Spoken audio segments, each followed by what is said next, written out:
جس وقت بابر نے ہندوستان کا رخ کرنے کا ارادہ کیا اس وقت ہندوستان بہت سی ریاستوں کا ایک مجموعہ تھا۔ خصوصیت کے ساتھ فیروز شاہ تغلق کی وفات اور دلی کے دور سلطانی کے خاتمہ کے بعد ملک میں لاتعداد چھوٹی چھوٹی آزاد ریاستیں وجود میں آ چکی تھیں۔ کوئی مرکزی اور بااختیار اور مضبوط اور مستحکم حکومت نہ تھی۔ ہندوستان کی حالت سے متعلق بابر نے ایک موقع پر کہا تھا کہ جب ہم نے ہندوستان فتح کیا تو وہاں 5 مسلمان اور 2 بت پرست بادشاہ موجود تھے۔ علاوہ اس کے ملک میں اور بہت سی چھوٹی چھوٹی ریاستیں بھی تھیں جو خطہ ہند کی سیاست میں اہم کردار ادا کر رہی تھیں۔ اس دور میں اتری ہندوستان کی اہم ریاستوں میں دلی، گجرات، مالوا، بنگال، میواڑ، پنجاب، سندھ اور کشمیر قابل ذکر تھیں۔ یہ تمام ریاستیں آپس میں ایک دوسرے سے لڑتی رہتی تھیں اور اس بنا پر ان کی طاقت کمزور پڑ چکی تھی۔ بابر کے حملے کے وقت لودھی دلی کا سلطان تھا، لیکن وہ ایک کمزور اور کسی حد تک نااہل حکمران ثابت ہو رہا تھا۔ لودھی سلطنت وہ بحیرہ سے بہار تک وسیع تھی، لیکن در حقیقت اس کا دائرہ اختیار صرف دلی، آگرہ، دوابہ، بیانہ اور کچھ دوسرے علاقوں تک محدود تھا۔ ان علاقوں میں پنجاب پر ایک شخص دولت خان لودھی کا اقتدار قائم تھا۔ سندھ اور ملتان کے سوا جون پور، بنگال اور اڑیسہ آزادی حاصل کر چکے تھے۔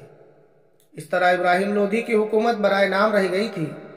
اس کے بہت سے مقربین و امراء اور نمایاں درباری اس کے سخت رویے اور ضدی طبیعت سے تنگ آ چکے تھے اور کھلے بند و بغاوت پر آمادہ تھے۔ اس کے علاوہ بہار کے دریا خان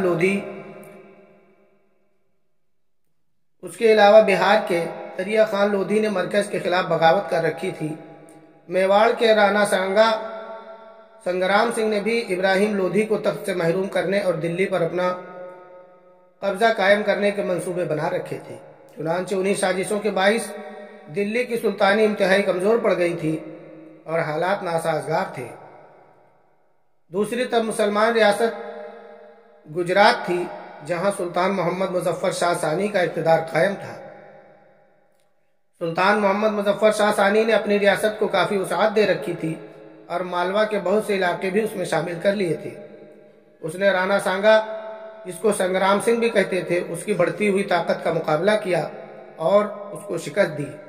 1526 عیسوی میں سلطان مظفر شاہ ثانی کی وفات کے بعد اس کا لڑکا بہادر شاہ تخت نشین ہوا، جس نے بعد ازاں ہمایوں کے دور میں ہندوستان کی سیاست میں اہم کردار ادا کیا تھا۔ مالوا شمالی ہند کی ایک اور اہم مسلمان ریاست تھی۔ سلطان محمد ثانی بابر کے حملہ کے وقت مالوا کا حکمران تھا۔ سلطان محمود ثانی کی ریاست پر عملی اختیارات ایک ہندو وزیر میدنی رائے چندیری کی گرفت تھی۔ یہ گرفت اس حد تک مضبوط ہو چکی تھی کہ سلطان محمود ثانی اپنی حکومت کے لیے اسے خطرہ محسوس کرنے لگا تھا۔ اس کی خواہش تھی کہ وہ حاکم گجرات کی مدد سے اپنے اس ہندو وزیر سے نجات حاصل کر لے، لیکن میدنی راؤ کو میواڑ کے راجہ رانا سانگا کی زبردست حمایت حاصل تھی۔ اس نے رانا سانگا کی مدد سے مالوا پر حملہ کیا۔ سلطان کی فوجوں کو شکست اٹھانا پڑا۔ اس طرح سلطان محمود ثانی راجپوتوں کا اسیر ہو کر رہ گیا۔ اتری ہند کی ایک اور مسلمان ریاست بنگال تھی۔ بابر کے حملے کے وقت اس ریاست پر حسین شاہی نسل کا ایک اقتدار قائم تھا۔ 1590 میں علاؤ الدین حسین شاہ کی وفات کے بعد اس کا بیٹا نصرت شاہ حاکم بنگال ہوا، جبکہ شمالی ہند کی ریاست میواڑ اس وقت اپنی طاقت و قوت کے لحاظ سے عروج پر تھی۔ جس وقت بابر ہندوستان میں داخل ہوا تھا، اس پر رانا سانگا کا اقتدار تھا، جو رات دن جنگ میں مصروف رہا اور اس وقت تقریباً 100 جنگیں لڑ چکا تھا۔ یہی وجہ تھی کہ اس کی ہمسایہ ریاستیں اس کی طاقت سے خوفزدہ نظر آتی تھیں۔ رانا سانگا کی دلی خواہش تھی کہ پورے ہندوستان پر اپنا اقتدار قائم کر لے، اور اسی خواہش کے تحت اس نے بابر کو ہندوستان آنے کی دعوت دی۔ وہ چاہتا تھا کہ بابر اور ابراہیم لودھی دونوں مسلمان قوتیں آپس میں ٹکرا کر کمزور ہو جائیں اور اسے پورے ہندوستان پر قبضہ کرنے کا موقع مل جائے۔ پنجاب کا علاقہ دلی کی سلطنت کا ایک حصہ تھا اور 16ویں صدی کے آغاز میں پنجاب کسی قدر ایک آزاد ریاست کی حیثیت اختیار کر چکا تھا۔ اس صوبہ کے گورنر ابراہیم لودھی کا ایک رشتہ دار دولت خان لودھی تھا، لیکن وہ بھی ابراہیم لودھی کی ضدی طبیعت اور توہین آمیز رویہ کے باعث بددل ہو چکا تھا۔ چنانچہ اس نے اپنی آزادی کے لیے جدوجہد شروع کی۔ رانا سانگا کی اس طرح اس نے بھی بابر کو ہندوستان پر حملہ آور ہونے کی دعوت دی۔ ہندوستان کی ایک اور اچھی خاصی طاقتور ریاست تھی اور اس کا نام خاندیش تھا۔ پہلے یہ سلطنت دلی کا ایک صوبہ تھا، لیکن ایک شخص عادل فاروقی کی جدوجہد کے بعد خاندیش آزاد ہو گیا تھا۔ جہاں تک سندھ اور کشمیر کا تعلق ہے، یہ بھی آزاد ہو چکے تھے، تاہم یہ دونوں علاقے بر صغیر میں کوئی قابل ذکر کردار نہیں ادا کر رہے تھے۔ شمالی ہندوستان کے علاوہ ہندوستان کا دکنی حصہ یعنی دکن میں بھی اس وقت انتہائی انتشار کا عالم تھا۔ اس وقت صرف بہمنی حکومت اور وجے نگر کی سلطنت وہاں قابل ذکر تھی۔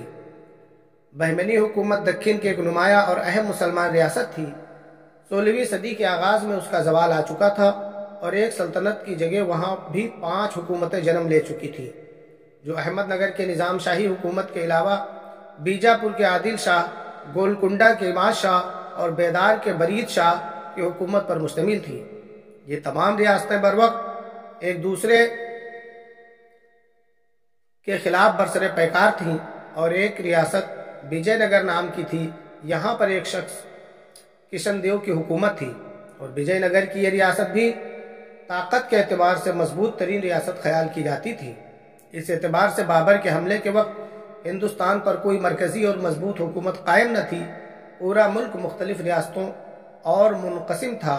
ان ریاستوں میں بھی باہم آپس میں اختلاف قائم تھے۔ ان اختلافات کی وجہ سے یہ ریاستیں ایک دوسرے کے ساتھ آپس میں لڑتی رہتی تھیں۔ کچھ ریاستوں نے بابر کو ہندوستان پر حملہ کرنے کی دعوت دی اور اس دعوت کا بنیادی مقصد دلی کے سلطان ابراہیم لودھی سے نجات حاصل کرنا تھا، جو انتہائی سخت گیر ضدی طبیعت کا ہٹ دھرم حکمران تھا۔ ہندوستان پر حملہ آور ہونے کے لیے بابر کے لیے اس سے اچھا موقع اور نہیں ہو سکتا تھا۔ چنانچہ اس نے اس موقع سے فائدہ اٹھانے کا ارادہ کر لیا۔ اندرونی انتشار اور اختلافات کے باعث بابر کو ہندوستان میں کامیابی کی پوری امید تھی۔ گو اس وقت ہندوستان سیاسی اعتبار سے بٹا ہوا تھا، لیکن بعض تحریکوں نے اسے ثقافتی اعتبار سے اکٹھا کر رکھا تھا۔ ان تحریکوں میں اہم اور نمایاں تحریک بھکتی کی تحریک تھی، جس کا آغاز 14ویں صدی میں ہوا تھا، لیکن ہندوستان میں اسلام کی آمد کے بعد اور خاص کر 16ویں صدی میں اس تحریک کو عروج حاصل ہوا۔ ہندوستان میں اسلام کی آمد کے بعد ہندوؤں کے مذہبی خیالات پر خاصے اثرات مرتب ہوئے۔ ہندو مبلغوں اور مصلحین نے اسلام کی روشنی میں ہندو مت کے اندر اصطلاحات کی کوشش شروع کر دی۔ بھکتی تحریک کا پہلا مبلغ رامانوج تھا۔ بھکتی تحریک کا سب سے بڑا مبلغ نامدیو مہاراشٹر کا رہنے والا تھا۔ اس نے خدا کی ذات واحد اور تمام مذاہب میں یکسانیت کی تبلیغ شروع کی۔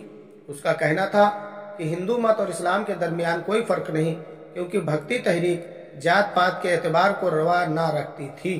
چنانچہ ہندوؤں میں چھوٹی ذات کے لوگوں نے بھکتی نظریات کے اثرات کو فوری طور پر قبول کیا۔ تاہم اس تحریک کا ایک نتیجہ یہ نکلا کہ مسلمانوں میں بھی ہندوؤں کے کچھ خیالات، رسم و رواج نشو نما پانے لگے۔ بھکتی تحریک کی وجہ سے ہندوؤں اور مسلمانوں کے درمیان بہت سے اختلافات بھی سرد پڑ گئے تھے۔ اس تحریک نے فن تعمیر اور ادب پر نمایاں اثرات مرتب کیے۔ مہابھارت اور راج ترنگنی سنسکرت کی کتابوں کے فارسی میں ترجمے ہوئے اور بہت سی فارسی اور عربی کتب کے ہندی تراجم کیے گئے۔ تاہم ان دنوں تجارت عروج پر تھی۔ اندرونی اور بیرونی تجارت بڑے تسلسل کے ساتھ بڑے پیمانے پر ہوتی تھی۔ انڈونیشیا، چین اور ملایا کے ساتھ بحری تجارت عام تھی اور اس کے علاوہ خشکی کے راستے مرکزی ایشیا، افغانستان، ایران اور تبت کے ساتھ تجارت کا فروغ حاصل تھا۔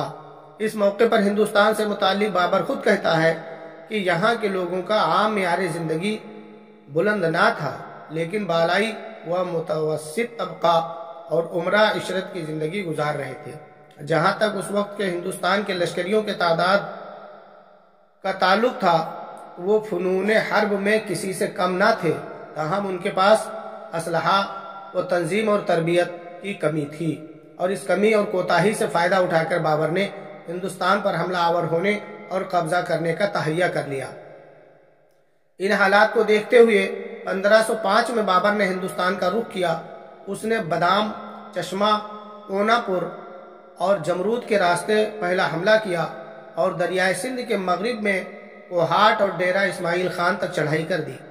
بابر کی غیر موجودگی میں اس کا بھائی ناصر بھی حرکت میں آیا اور اس نے غزنی سے روانہ ہو کر بدخشاں پر حملہ کر دیا اور وہاں اپنی حکومت قائم کر لی، مگر چند ہی ماہ بعد اسے ناقابل برداشت حالات کے باعث واپس آنا پڑا۔ بابر کی بدقسمتی کہ اس کا بھائی جہانگیر مرزا پہلے بھی اس کے خلاف سرکشی اور بغاوت کرتا رہا تھا۔ جس وقت بابر ہندوستان پر حملہ آور ہوا تو اس کی غیر موجودگی میں اس نے بابر کے خلاف بغاوت کر دی اور غزنی کو تباہ کرنے کے بعد وہ اتر کی طرف بھاگ گیا اور بابر کے دشمنوں سے جا ملا۔ ہندوستان پر حملہ آور ہونے کی پہلی مہم میں بابر کو بڑا نقصان اٹھانا پڑا۔ اس کی ایک بڑی وجہ ہندوستان کا موسم تھا کہ ان دنوں زیادہ گرمی نہیں پڑ رہی تھی، لیکن بابر اور اس کے لشکریوں کے لیے موسم ناقابل برداشت تھا۔ بابر کا یہ حملہ 4 ماہ تک جاری رہا۔ آخر وہ مئی 1506 میں کابل واپس چلا گیا۔ جس وقت بابر ہندوستان پر حملہ آور ہو رہا تھا اس وقت اس کا بدترین دشمن شیبانی خان اپنی سلطنت کو وسعت دے رہا تھا۔ اس نے خیوا شہر پر قبضہ کر لیا تھا اور اب بلخ کے لیے خطرہ بنا ہوا تھا۔ اس وقت بابر افغانستان میں مقیم تھا۔ اس کے باپ کے بھائیوں میں سے صرف ایک حسین مرزا زندہ تھا جو ان دنوں ہرات کا حکمران تھا۔ جب ہرات کے لیے شیبانی خان کی طرف سے خطرہ اٹھا تو حسین مرزا نے اس سلسلے میں شیبانی خان کے خلاف بابر سے مدد کی درخواست کی۔ بابر نے درخواست فوراً قبول کر لی اور اپنے لشکر کو لے کر اپنے چچا کی مدد کے لیے روانہ ہوا۔ ابھی وہ اپنے لشکر کے ساتھ پیش قدمی کر رہا تھا کہ اسے سلطان حسین مرزا کے وفات کی خبر ملی۔ اس کے باوجود بابر نے اپنی پیش قدمی جاری رکھی اور خراسان میں ازبک حکمران شیبانی خان کو زیر کرنے کے لیے ہرات کی طرف بڑھتا چلا گیا۔ بابر جب اپنے لشکر کے ساتھ 26 اکتوبر 1506 کو ہرات کے قریب پہنچا تو سردی کا موسم اپنے عروج پر آ گیا اور بابر کے سالاروں نے بابر کو مشورہ دیا کہ موسم سرما ہرات میں گزارا جائے، لیکن بابر نے ایسا نہیں کیا، اس لیے کہ اس کی غیر موجودگی میں کابل میں ایک سازش تیار کی جا رہی تھی اور کچھ غیر مخلص سالار بابر کے بجائے اس کے بھائی کو کابل کا حکمران بنانے کی کوشش کر رہے تھے۔ ان حالات میں بابر نے ہرات میں قیام نہیں کیا بلکہ بڑی تیزی سے وہ مڑا اور برف پوش دروں سے گزرتا ہوا کابل کی طرف روانہ ہوا۔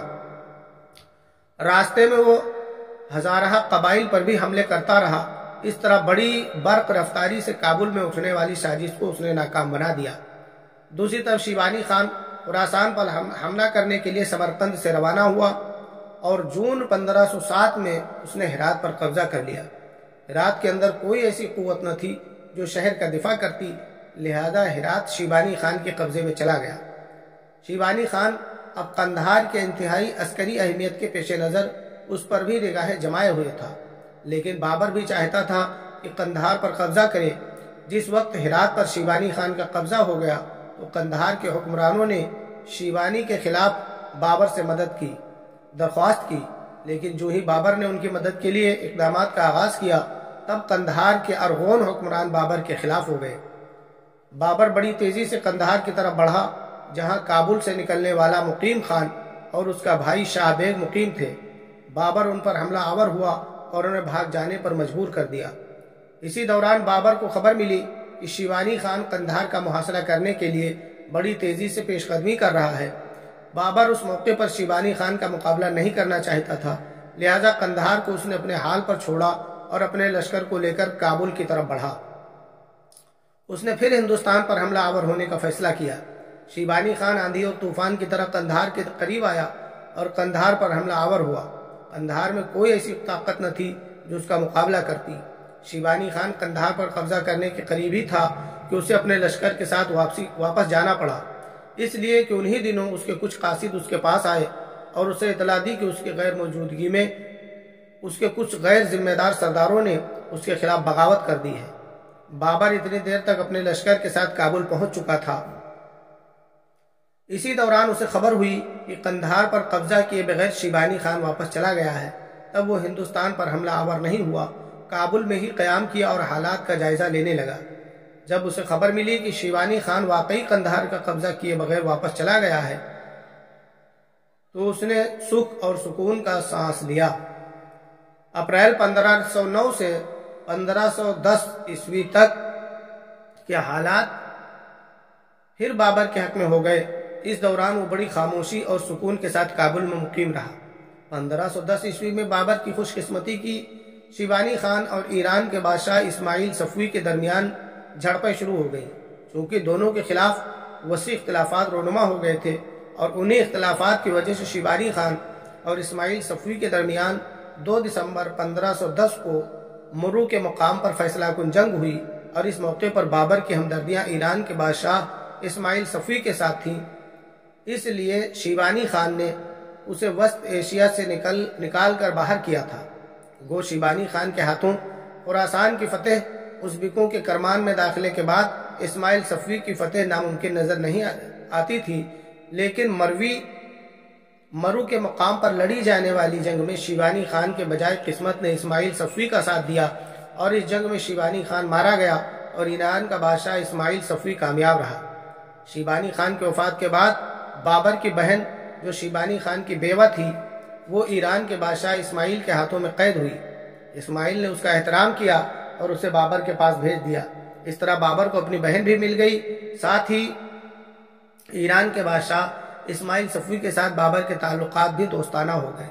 اس دوران اسماعیل صفوی نے یہ بھی محسوس کیا کہ اگر اس نے اپنی حکومت کو قائم رکھنا ہے تو بابر کے ساتھ صلح کن رویہ اختیار کرنا ضروری ہے۔ بابر بھی اسماعیل صفوی کی دوستی کے ذریعے مستحکم حکومت قائم کرنے کا خواہش مند تھا اور چاہتا تھا کہ وسط ایشیا میں اپنے علاقوں پر پھر قابض ہو جائے۔ آخر اس موقع پر شاہ اسماعیل اور بابر کے درمیان ایک معاہدہ طے پایا، جس کے بعد اسماعیل صفوی نے بابر کی مدد کی۔ اپنے اور ایرانی لشکر کے ساتھ بابر کابل سے نکلا، اپنے آبائی سرزمین فرغانہ کی طرف روانہ ہوا اور اپنے سارے علاقوں کو فتح کر کے وہاں اس نے اپنے نام کا سکہ جاری کیا اور اپنے نام کا خطبہ بھی پڑھوایا۔ شیبانی خان کی ہلاکت اور اسماعیل صفوی کی فتح کے بعد بابر اور صفوی کی افواج نے بخارا کا رخ کیا اور معمولی مزاحمت کے بعد یہ شہر فتح کر لیا۔ بعد ازاں سمرقند کی طرف پیش قدمی کی گئی۔ وہاں کی عوام نے بابر کا زبردست استقبال کیا۔ اس طرح بابر اپنے دادا سلطان ابو سعید مرزا کے دور میں اس کے تمام زیر اثر علاقوں کی فرما روائی کا مدعی ہو گیا۔ اکتوبر 1511 میں بابر نے سمرقند میں اپنی بادشاہت کا اعلان کر دیا۔ اب اس کی سلطنت میں تاشقند، کابل، قندھار، حصار، سمرقند، بخارا اور اندجان جیسے عظیم اور بڑے بڑے شہر شامل ہو گئے تھے۔ دوسری طرف ازبکوں کے عظیم سردار شیبانی خان کے جنگ میں مارے جانے کے بعد ازبک بیکار نہیں بیٹھے تھے، وہ اپنی جنگی تیاریوں میں مصروف رہے۔ شیبانی خان کے بعد اس کے بھتیجے عبید اللہ خان نے ازبکوں کی کمانداری سنبھالی اور دن رات ایک کر کے وہ اپنی طاقت اور قوت میں اضافہ کرنے لگا۔ دوسری طرف ایران کے بادشاہ اسماعیل صفوی اور بابر کو بھی خبر ہو چکی تھی کہ ان دونوں نے چونکہ ازبکوں کے خلاف اتحاد بنا لیا ہے، لہذا ازبک کسی بھی وقت دونوں کے خلاف حرکت میں آ سکتے ہیں۔ اس بنا پر انہوں نے بھی اپنی جنگی تیاریوں کو اپنے عروج پر پہنچا دیا تھا۔ آخرکار ازبک سرداروں نے ایک بار پھر بابر کے خلاف حملہ کرنے کا ارادہ کیا۔ شیبانی خان کے بھتیجے عبید اللہ خان کو ایرانیوں کے ہاتھوں بخارا فتح ہونے کا بے حد دکھ اور صدمہ تھا۔ اسے بابر کے خلاف بھی بڑا غصہ تھا کہ اس نے ایران کے بادشاہ اسماعیل صفوی کے ساتھ مل کر ازبکوں کو نقصان پہنچایا اور انہیں بخارا جیسے مذہبی اور ثقافتی لحاظ سے عظیم شہر سے محروم کر دیا۔ آخرکار مئی 1512 عیسوی میں عبید اللہ خان لشکر لے کر سب سے پہلے بابر کی طرف روانہ ہوا۔ اس وقت تک بابر اپنے آبائی علاقوں کے علاوہ اور بہت سے علاقوں پر قابض ہو کر اپنی طاقت اور قوت میں اضافہ کر چکا تھا۔ آخر عبید اللہ اور بابر کے درمیان ہولناک جنگ ہوئی۔ بابر کی بدقسمتی اس جنگ میں اسے عبید اللہ کے ہاتھوں بدترین شکست کا سامنا کرنا پڑا۔ ایک بار پھر ازبکوں سے شکست کھانے کے بعد بابر کے لیے سمرقند میں رہنا مشکل ہو گیا، لہذا سمرقند سے نکل کر وہ اپنے لشکر کے ساتھ حصار شہر کی طرف چلا گیا، لیکن ازبک اب اس کے پیچھے لگ گئے تھے۔ اگست کے مہینے میں ازبکوں نے پھر اس کا تعاقب شروع کیا۔ اس موقع پر ایران کے بادشاہ اسماعیل صفوی نے ایک بہت بڑا لشکر اپنے ایک سالار نجم بیگ کی قیادت میں بابر کی مدد کے لیے روانہ کیا۔ یہ لشکر ابھی راستے ہی میں تھا کہ ایرانیوں کے سالار نجم بیگ کو عبید اللہ خان کے ہاتھوں بابر کے شکست کی خبر ملی۔ شکست کی خبر سن کر نجم بیگ بھی محتاط ہو گیا اور وہ جان گیا تھا کہ ازبکوں نے اپنی طاقت و قوت خوب بڑھا لی ہے، اس بنا پر وہ بابر کو شکست دینے میں کامیاب ہو گئے ہیں۔ حالات بتاتے تھے کہ نجم بیگ بذات خود عبید اللہ خان سے خوفزدہ تھا۔ جو لشکر لے کر وہ نکلا تھا اس کے ساتھ وہ عبید اللہ خان سے ٹکرانا نہیں چاہتا تھا، لہذا اس نے ہرات میں قیام کیا اور وہاں سے اس نے مزید لشکر حاصل کیا۔ اس کے بعد اس نے بلخ کی طرف پیش قدمی شروع کی۔ اکتوبر کے مہینے میں ایرانی سالار نجم بیگ اپنے لشکر کے ساتھ دربند کے مقام پر بابر سے جا ملا۔ اس طرح ایران کے بادشاہ اسماعیل صفوی کے سالار نجم بیگ اور بابر نے مشترکہ لشکر کے ساتھ ازبکوں کے خلاف اپنی کارروائیوں کی ابتدا کی۔ بابر اور نجم بیگ کا متحدہ لشکر حرکت میں آیا۔ سب سے پہلے ازبکوں کے ایک چھوٹے شہر پر قبضہ کیا، اس کے بعد ایک زیادہ اہمیت کے شہر کی طرف بڑھے جس کا نام قرشی تھا۔ اس دوران نجم بیگ اور بابر کو خبر ملی کہ ازبکوں کے لشکر نے روزدوان کے قلعے میں قیام کیا ہوا ہے، لہذا نجم بیگ اور بابر نے بڑی تیزی سے پیش قدمی کرتے ہوئے رزدوان نام کے اس قلعے کا محاصرہ کر لیا جس میں ازبک قیام کیے ہوئے تھے۔ چند دن تک یہ محاصرہ جاری رہا، کیونکہ جب رزدوان شہر کے اندر سے بار بار نکل کر ازبکوں نے ایرانیوں اور بابر کے لشکر کو نقصان پہنچانا شروع کیا، تب بابر سے مشورہ کرنے کے بعد نجم بیگ اس نتیجے پر پہنچا کہ اگر رزدوان کا محاصرہ جاری رکھا گیا تو اس کے لشکر کو بے پناہ نقصان اٹھانا پڑے گا اور ان کے لیے مشکلات پیدا ہو جائیں گی۔ چنانچہ بابر کے مشورے سے محاصرہ ختم کر دیا گیا اور دونوں ایک بار پھر قرشی شہر واپس چلے گئے۔ اس وقت تک بابر کی حالت تھی کہ وہ 3 بار سمرقند حاصل کرنے اور محروم ہونے کے بعد چوتھی بار اس پر قبضے سے مایوس ہو چکا تھا۔ ایرانی سالار نجم بیگ بھی ازبکوں سے ٹکراتے ہوئے اندازہ لگا چکا تھا کہ وہ ازبکوں کے خلاف کوئی خاص کامیابی حاصل نہیں کر سکتا، اور اگر انہوں نے ازبکوں کے خلاف جنگ جاری رکھی تو ہو سکتا ہے کہ بابر اور نجم بیگ دونوں کی مشترکہ لشکر کو بدترین شکست ہو اور ماضی میں جو ایرانیوں نے شیوانی خان کے خلاف فتح حاصل کی تھی اس پر پانی پھر جائے اور بابر کے ساتھ ساتھ ایرانیوں کو بھی اپنے بہت سے علاقوں سے محروم ہونا پڑے۔ اس صورتحال کو سامنے رکھتے ہوئے ایرانی سالار نجم بیگ تو اپنے لشکر کو لے کر واپس ایران چلا گیا، جبکہ بابر حصار شہر سے نکل کر اپنے لشکر کے ساتھ ٹڈی دل کی طرح اس کے پیچھے لگے ہوئے اپنے لشکر کے ساتھ قندوز شہر پہنچا۔ قندوز میں قیام کے دوران بھی اس نے اندازہ لگا لیا کہ ازبک ٹڈی دل کی طرح اس کے پیچھے لگے ہوئے ہیں اور ہر صورت میں اس کا خاتمہ کرنے کے درپے ہیں، لہذا جب اس نے اندازہ لگایا کہ اپنے علاقوں میں کہیں بھی ازبک اس سے ٹکنے نہیں دیں گے، تب وہ اپنے لشکر کے ساتھ نکلا اور کوہ ہندوکش کو عبور کرنے کے بعد اس نے کابل کا رخ کیا۔ 1515 عیسوی سے لے کر 1518 عیسوی تک بابر نے انتہائی خاموشی اور ایک طرح سے گمنامی کی زندگی بسر کی، تاہم اس دوران نہ اس نے اتری علاقوں کی طرف کوئی الغار کی، نہ ہندوستان پر حملہ آور ہونے سے متعلق سوچا۔ اس ساری مدت میں وہ کابل اور غزنی کے آزاد قبائل کو آداب اطاعت سکھاتا تھا۔ بلا شبہ یہ بات اس لیے بھی اس کے لیے بہت ضروری تھی کہ وہ قریبی دشمنوں پر غلبہ حاصل کر کے سب سے پہلے ان علاقوں میں استحکام پیدا کرتا جو اس کے قبضے میں تھے، اس کے بعد پھر کسی بڑی مہم کی طرف توجہ دیتا۔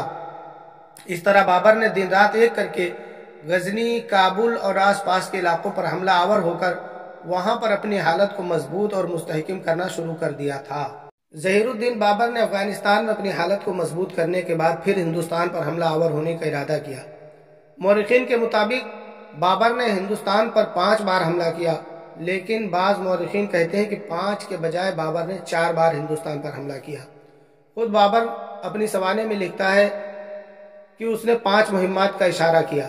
1505 میں کابل کی فتح کے بعد اس کے دل میں ہندوستان پر اپنا پرچم لہرانے کی خواہش روز بروز بڑھتی رہی، لیکن کئی وجوہات کی بنا پر 1519 تک اس سلسلے میں کوئی بھی کام ممکن نہ تھا۔ بہرحال یہ بات بالکل واضح ہے کہ 1519 عیسوی کے شروع میں بابر نے باجوڑ اور بحیرہ پر اپنے حملے کو پہلا حملہ قرار دیا۔ اس نے اپنے بیٹے ہندو بیگ کو بحیرہ کا گورنر مقرر کیا اور خود کابل لوٹ گیا، لیکن کچھ عرصے بعد وہاں ہندو بیگ کے خلاف بغاوت ہوئی اور بحیرہ کا قبضہ جاتا رہا۔ بابر نے وہاں کے لوگوں کو خوش کرنے کے لیے یوسف زئی قبائل سے اتحاد قائم کیا تھا اور ان کے سردار کی لڑکی کے ساتھ شادی بھی کر لی تھی۔ جہلم کے کنارے بحیرہ شہر کے کامیاب محاصرہ کے فوراً بعد بابر کو کامیابی حاصل ہوئی، تاہم اس نے اپنے لشکر کو مقامی آبادیوں سے حسن سلوک کا حکم دیا۔ یوں عوام کے جان و مال کی مکمل حفاظت کی گئی۔ اس طرح کسی حد تک بابر مقامی لوگوں میں مقبول بھی ہوا۔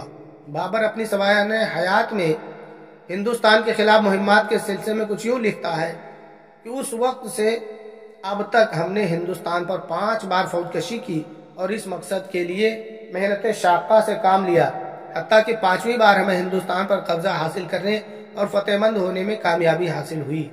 اس سے پہلے جنوری 1505 میں بابر نے ملتان، کوہاٹ اور تربیل کے علاقوں پر قبضہ کیا تھا، لیکن اسی سال مئی میں وہ دریائے سندھ عبور کیے بغیر واپس چلا گیا تھا۔ اس طرح ستمبر 1507 میں اسے مدروڑ کے مقام پر اپنے سرداروں اور اپنے سالاروں کے درمیان اختلافات کے باعث واپس کابل کی طرف جانا پڑا تھا۔ بابر نے خود 1505 اور 1507 کی اپنی مہمات میں کسی کو اپنی پہلی یا دوسری مہم جوئی کے طور پر شامل نہیں کیا۔ اس کے علاوہ ہندوستان پر اس کے حملہ آور ہونے کی ایک اور مہم 1519 میں بھی ہوئی۔ اس مہم کے دوران وہ پشاور تک آ پہنچا تھا، لیکن حالات کی ستم ظریفی کہ انہی دنوں بدخشاں شہر میں اس کے خلاف ہنگامے اٹھ کھڑے ہوئے، جس کی بنا پر اسے واپس جانا پڑا تھا۔ 1520 میں اس نے ہندوستان پر تیسری بار حملہ کیا اور بحیرہ پر دوبارہ قبضہ کرنے کے بعد وہ سیالکوٹ کی طرف پیش قدمی کرتے ہوئے بڑھا اور بآسانی اس پر قبضہ کر لیا۔ اس کے بعد سید پور کے مقام پر اسے مقامی طاقت کا سامنا کرنا پڑا۔ گو بابر نے سید پور کی مہم پر بھی قابو پا لیا تھا، لیکن ابھی تک شاید اس کی بدقسمتی نے اس کا پیچھا نہیں چھوڑا تھا، اس لیے کہ اس کی غیر موجودگی میں اچانک قندھار میں اس کے خلاف بغاوت اٹھ کھڑی ہوئی۔ اسے جب اس بغاوت کا علم ہوا، وہ الٹے پاؤں ہندوستان سے نکل کر قندھار کی طرف چلا گیا۔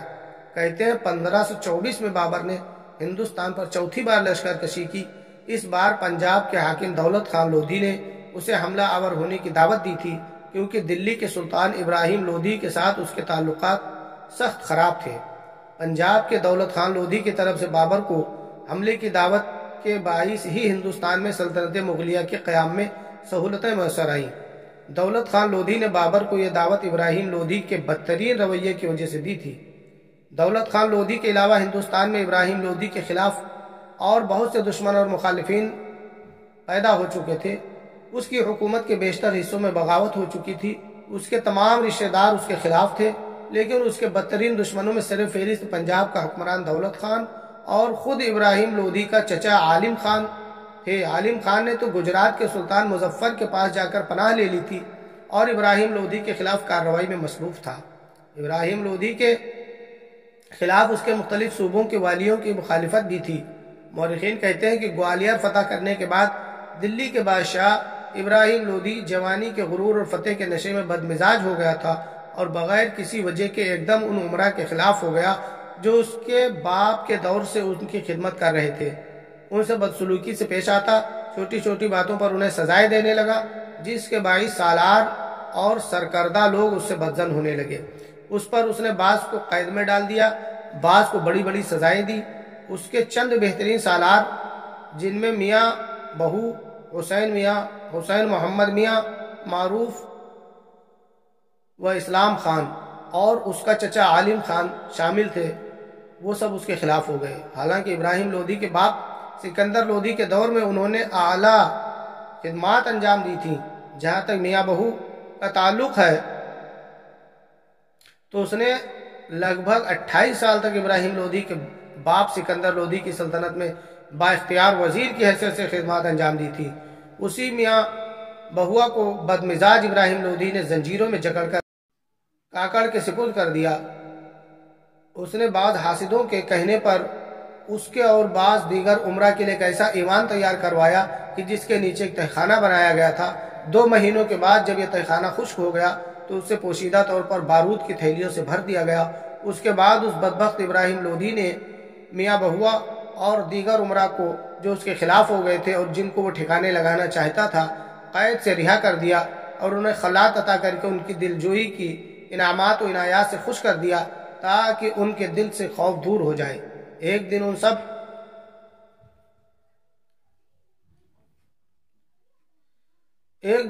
سب کو طلب کر کے کہنے لگا، میرے بہت سے سالاروں نے میرے خلاف بغاوت کر دی ہے، حالانکہ میرے باپ نے انہیں خاک سے اٹھایا اور پروان چڑھایا۔ یہ جو عمارت میں نے نئی بنائی ہے آپ لوگ اس میں تشریف رکھیں، سوچ بچار کے بعد مجھے مشورہ دیں کہ جو عمرہ بغاوت کر رہے ہیں ان کے خلاف مجھے کیا تدبیر کرنی چاہیے۔ آپ لوگ جو مجھے قیمتی رائے دیں گے میں اس پر عمل کروں گا۔ وہ سارے عمرہ بیچارے اس کی باتوں میں آ گئے اور اس نئی تعمیر کردہ عمارت کے تہخانے میں بیٹھ کر آپس میں باتوں میں مصروف ہو گئے۔ ابھی انہوں نے بات شروع ہی کی تھی کہ ناگاہ ایک آتشی شعلہ بلند ہوا۔ بارود نے اپنا کام کیا۔ میاں بہوا اور اس کے دیگر عمرہ اور سالار جو برسہا برس لودھیوں کی خدمت کر رہے تھے درختوں کے پتوں کی طرح ہوا میں اڑ کر ختم ہو گئے۔ بڑے بڑے سالاروں کو یکے بعد دیگرے ختم کر کے کچھ کو کڑی سزائیں دے کر آخر ابراہیم لودھی نے لاہور کے اپنے حاکم دولت خان لودھی کو طلب کیا جو گزشتہ 20 برس سے پنجاب میں کامیابی کے ساتھ حکومت کر رہا تھا۔ دولت خان جانتا تھا کہ ابراہیم لودھی انتقام پر اترا ہوا ہے اور ایک کے بعد ایک دوسرے کو بلاتے ہوئے اپنے باپ کے وقت کے سالاروں اور وزراء کا خاتمہ کرتا چلا جا رہا ہے۔ حالانکہ دولت خان ابراہیم لودھی کا قریبی رشتہ دار تھا، اس کا چچا زاد بھائی تھا۔ اس نے جان لیا کہ دوسرے سالاروں اور عمرہ کی طرح ابراہیم لودھی میرا بھی خاتمہ کرنا چاہتا ہے، لہذا جب ابراہیم لودھی نے اسے بلایا تو اس نے خود تو بیماری کا بہانہ کر دیا لیکن اس کے حکم کے اتباع کے طور پر اپنے بیٹے دلاور خان کو ابراہیم کے پاس دلی بھجوا دیا۔ دولت خان کا بیٹا دلاور خان جب ابراہیم لودھی کے پاس دلی پہنچا تو ابراہیم لودھی نے پوچھا تمہارا باپ کیوں نہیں آیا؟ اس نے عرض کیا اسے بیماری لاحق ہو گئی ہے جس کے وجہ سے وہ نہیں آیا۔ ابراہیم نے کہا اگر مستقبل قریب میں تمہارا باپ نہیں آئے گا تو دوسرے عمرہ کی طرح مصیبت میں گرفتار ہو جائے گا۔ اس کے بعد ابراہیم نے حکم دیا کہ اسے قید خانے میں لے جا کر وہ جگہ دکھائیں جہاں میں نے اس سے پہلے اپنے بڑے بڑے عمرہ اور سالاروں کو دیواروں میں چنوا دیا تھا، اسے بتائیں کہ اس سے پہلے نافرمانوں کا کیا انجام ہوا ہے۔ دلاور خان کو جب وہاں لے جایا گیا تو پہلے عمرہ کا حال دیکھ کر وہ لرز اٹھا، اس کے دماغ سے دھواں نکلنے لگا۔ جب اسے پھر ابراہیم لودھی کے پاس لایا گیا تو ابراہیم اسے مخاطب کر کے کہنے لگا جنہوں نے میرے حکم کی تعمیل نہیں کی ان کا حال تم نے دیکھ لیا، اگر تم باپ بیٹا ایسا کرو گے تو تم دونوں کا انجام اس سے مختلف نہ ہوگا۔ دلاور خان نے جب دیکھا کہ ابراہیم لودھی کے قہر و غضب سے رہائی کی کوئی صورت نہیں ہے تو دلی سے بھاگ نکلا اور 6 دنوں کے اندر مارا پھرتا ہوا اپنے باپ کے پاس پہنچا اور اسے ساری صورتحال سے آگاہ کیا۔ ساتھ ہی اس نے اپنے باپ کو مشورہ دیا کہ اگر اپنی زندگی چاہتے ہو تو اپنی فکر کرو، ورنہ ابراہیم لودھی تمہیں ذلت و خواری کے ساتھ ہلاک کر دینے کا تہیہ کر چکا ہے۔ اس موقع پر دولت خان عجیب سے کشمکش میں مبتلا ہو گیا تھا، اپنے بیٹے کو مخاطب کر کے کہنے لگا اگر میں بغاوت کرتا ہوں تو نمک حرامی کی تہمت لگتی ہے اور اگر سلطان کے پنجے قہر میں گرفتار ہو جاتا ہوں تو جان نہیں بچتی ہے۔ آخر دونوں باپ بیٹے نے آپس میں مشورہ طے کیا کہ اس سلسلے میں افغانستان کے بادشاہ بابر سے مدد لینی چاہیے، لہذا دولت خان نے اپنے بیٹے دلاور خان کو کابل میں بابر کی طرف روانہ کیا تاکہ صفاق اور جابر ابراہیم لودھی کے خلاف بابر سے مدد کی درخواست کرے۔ دلاور خان جب کابل پہنچا تو بابر کے عمرہ نے اس کی آمد سے بابر کو باخبر کیا۔ بابر نے فوراً دلاور کو حاضر کرنے کا حکم دیا۔ دلاور خان نے جب بابر کے سامنے پیش ہوا تو بابر نے اس سے پہلا سوال یہ کیا کہ تم لوگ کئی سالوں سے سلطان ابراہیم لودھی اور اس کے باپ دادا کا نمک خوار ہو اور 20 سال سے پنجاب جیسے علاقے میں صاحب اختیار چلے آ رہے ہو، اب اچانک کیا ہو گیا ہے کہ اس سے ناراض ہو کر اس کے خلاف مدد کے لیے میرے پاس چلے آئے ہو؟ دلاور خان نے عرض کیا کہ گزشتہ 40 سال سے میرے باپ دادا اور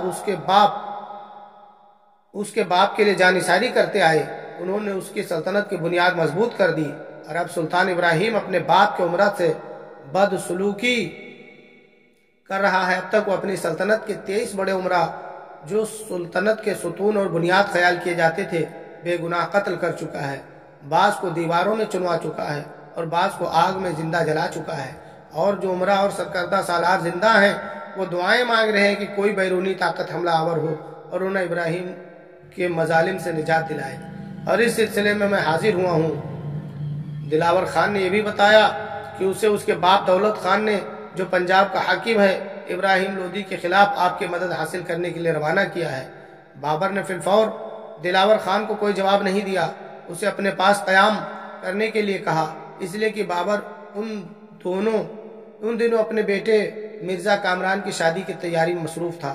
مورخین لکھتے ہیں کہ اس شادی کے بعد ایک روز رات کے پچھلے پہر بابر 2 رکعت نماز خداوندی کارساز کے حضور ادا کرنے کے بعد دعا کے لیے اپنے ہاتھ بلند کر کے کہنے لگا، اے خدائے کارساز، اگر ہندوستان کی حکومت میرے اور میری اولاد کے نصیب میں ہے تو ہندوستان سے پان اور آم دولت خان کی طرف سے بطور سوغات میرے پاس کابل میں آئے۔ مورخین مزید لکھتے ہیں کہ اس نے اتفاق ایسا ہوا کہ وہ موسم بھی آموں کا تھا، اور پنجاب کے حاکم دولت خان نے اپنے بیٹے دلاور خان کو بابر کی طرف بھیجوانے کے بعد اپنے ایک اور سالار احمد خان کو بابر کی طرف روانہ کیا، اور اس کے ہاتھ اس نے بابر کے لیے پان اور نیم پختہ آم کورے برتنوں میں رکھ کر بابر کے لیے بھیجوائے۔ مورخین لکھتے ہیں کہ جب یہ دونوں چیزیں کابل میں بابر کے پاس پہنچی تو بابر اپنے تخت سے اٹھ کھڑا ہوا، اسی وقت زمین پر سجدہ ریز ہو گیا اور بڑی عاجزی اور انکساری سے خدا کی بارگاہ میں سجدہ ریز ہوتے ہوئے کہنے لگا، خدا سبحانہ تعالیٰ نے مجھے ہندوستان کی سلطنت بخش دی ہے اور وہ دیر تک میری اولاد میں برقرار رہے گی۔ اس طرح بابر نے دولت خان کے بیٹے دلاور خان اور احمد خان کے گھوڑوں علاوہ خلعت عطا کیے، اور اس کے بعد دولت خان کے لیے 10 بہترین عراقی گھوڑے نفیس پارچہ جات احمد خان اور دولت خان کے ہاتھ روانہ کر دیے۔ اب اس نے تہیہ کر لیا تھا کہ وہ ہندوستان پر فیصلہ کن حملہ کرے گا۔ دوسری طرف پنجاب کے حکمران دولت خان لودھی کو برابر یہ خبریں موصول ہونے لگیں کہ ابراہیم لودھی اسے لاہور کی گورنری سے معزول کرنا چاہتا ہے۔ چنانچہ دولت خان نے ابراہیم لودھی کے اس فیصلے کو ناکام بنانے کے لیے اپنی طرف سے جنگی تیاریاں شروع کر دیں، لیکن اس کے لیے سب سے بڑی مشکل یہ تھی کہ وہ اپنی کمزور طاقت کے باعث ابراہیم لودھی کا مقابلہ نہیں کر سکتا تھا، لہذا وہ اپنے چھوٹے سے لشکر کے ساتھ بڑی بے چینی سے بابر کی حرکت میں آنے کا انتظار کرنے لگا تھا۔ وہ یہ امید لگا بیٹھا تھا کہ ابراہیم لودھی کے خلاف اس کی مدد کے لیے بابر تیار ہو جائے تو پھر ابراہیم کے بجائے دولت خان بابر کی برتری تسلیم کرے گا، اور اسے یہ بھی امید تھی کہ بابر اسے لاہور کی حکومت پر بحال رکھے گا۔ انہی دنوں ایک اور تبدیلی بھی رونما ہو رہی تھی، وہ یہ کہ ابراہیم لودھی کا چچا عالم خان، جو ابراہیم لودھی سے ناراض تھا، گجرات کی طرف چلا گیا تھا۔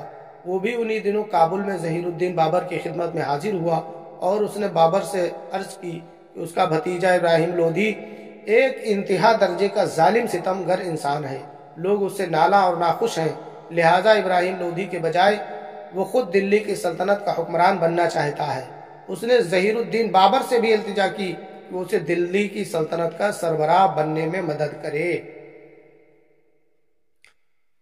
اب صورتحال یہ تھی کہ بابر کے سامنے 2 بڑی قوتیں آ گئی تھیں۔ ایک دولت خان مستقل طور پر پنجاب کی حکومت اپنے قبضے میں رکھنا چاہتا تھا، دوسرا ابراہیم لودھی کا چچا عالم خان جو دلی کا بادشاہ بننے کا خواب دیکھ رہا تھا۔ جب ان دونوں کے برخلاف ظہیر الدین بابر کے ارادے کچھ اور تھے۔ دولت خان کے بیٹے دلاور خان اور ابراہیم لودھی کے چچا عالم خان کی روانگی کے بعد بابر نے ہندوستان میں داخل ہو کر اپنی کارروائیوں کا ایک پورا لائحہ عمل تیار کر لیا۔ اس کا ارادہ تھا کہ کابل سے نکل کر وہ مانوس سایہ دار پشاور سے چل کر بالائی دریائے سندھ کو عبور کرے گا، پھر کوہستانی نمک سے گزر کر پنجاب کی سرزمینوں پر چھاتا چلا جائے گا۔ دلکش وادی کے کنارے پنجاب کے صدر مقام لاہور پر قبضہ کر کے پنجاب پر اپنا تسلط مضبوطی سے قائم کر کے اسے سلطنت کابل میں شامل کرے گا۔ بابر کے مفتوحہ فلک کی قدرتی سرحدیں جنوب میں تھر اور شمال میں ہمالیہ اور ہندو کش کے کوہستانی سلسلے تھے۔ اب پنجاب کو زیر نگین لانے میں ایک منزل آگے دلی کی طاقتور شاہ سے کوئی نہ کوئی تصفیہ ضرور کرنا پڑے گا۔ اس سے پہلے اپنی جوانی کے دور میں وہ بہت تجربہ حاصل کر چکا تھا۔ اس نے دیکھ بھی لیا تھا کہ جب تک سمرقند پر قبضہ نہ ہو، فرغانہ کی مفتوحہ سرزمینوں پر اس کا قبضہ مستحکم نہیں رہ سکتا تھا۔ یہاں بھی اس نے خیال کیا کہ جب تک وہ دلی کو زیر نہیں کرے گا، اس وقت تک ہندوستان میں اس کی سلطنت مضبوط نہیں رہے گی۔ لہذا اس نے دلی میں ابراہیم لودھی کی حکومت کو بھی معطل کر دینے کی ٹھان لی۔ اس نے یہ بھی ارادہ کر رکھا تھا کہ پنجاب کے خطے کو زیر اثر لا کر لاہور دوسرا کابل بناؤں گا، تاکہ گنگا کی بالائی وادیوں سے لے کر آموں کے شہر حصے میں بدخشاں تک اس کا حکم چلتا رہے اور نیچے تپتے ریگستان اور اوپر وسط ایشیا کے بلند کوہستانی سلسلے اس کے پاسبان بن کر رہے۔ یہ سارا پروگرام اور لاہ عمل بابر نے اپنے من میں طے کر رکھا تھا اور اسے راز ہی رکھا تھا۔ اپنے اس ارادے کو بابر نے اپنے سپہ سالاروں حتیٰ کہ اپنے بڑے بیٹے اور بھائیوں کو بھی نہیں بتایا تھا۔ وہ چاہتا تھا کہ جب تک اس کی فتوحات پکی نہ ہو جائیں اور وہ دریائے سندھ کے اس پار فتوحات کا سلسلہ قائم کر کے وہاں قیام نہ کرے، اپنے کسی بھی ساتھی کو اپنا ارادہ ظاہر نہیں کرے گا۔ اور وہ یہ بھی ارادہ کر چکا تھا کہ ایک بار وہ ہندوستان کو فتح کرنے میں کامیاب ہو گیا تو جم کر حکومت کرے گا اور پلٹ کر کابل نہیں آئے گا۔ تیسرا حصہ بہت جلد آ رہا ہے۔